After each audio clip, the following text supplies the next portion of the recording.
तर राम राम मंडळी, तुमचं स्वागत आहे आपल्या या ब्लॉगमध्ये. तर आपण बघायला जातो आपल्या सोनपेठच्या वान नदीला खूप पाणी आलेलं आहे. माझ्यासोबत आहे सूरज भैया ठोंबरे.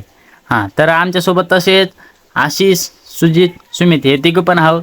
तर बघू शकता गार्डनमध्ये पण खूप पाणी पडलेलं आहे, कारण रात्रभर दिवसभर काल पाऊस होता, त्यामुळं गार्डनमध्ये खूप पाणी साचलेलं आहे. तसं आपल्या नदीला पण खूप मोकार पाऊस पडल्यामुळं एकदम भयानक पाणी आलेलं आहे. तर आपण गार्डनमध्ये आलेलो आहोत. तर आपल्या या ब्लॉगमध्ये शेवटपर्यंत राहा. तर आपण आलेलो आहोत गार्डनमध्ये. तर हे बघा तिघ जण निघाली पुढे, आम्ही दोघं मागच राहिला. तर तुम्ही बघू शकता या साईडनं पण खूप पाणी साचले आणि या साईडनं पण खूप पाणी साचले. तर आपण सणाना पेरे रे करत जाऊ आता पटकन. गाडी स्टार्ट कर. पण हे सुरत तर निघाला. तर आपण जवळ आलेलो पाण्याच्या एकदम. हे बघू शकता आता पाणी फुलावून पाणी जात आहे, जिकडं तिकडं पाणीच पाणीच पाणीच. बाप रे बाप, भाई साहब कुछ ज्यादा नहीं हो गया ये?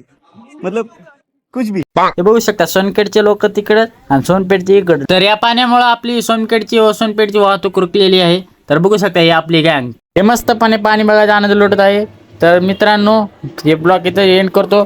Bye bye, tata. आवडला असं लाईक करा, फॉलो करा.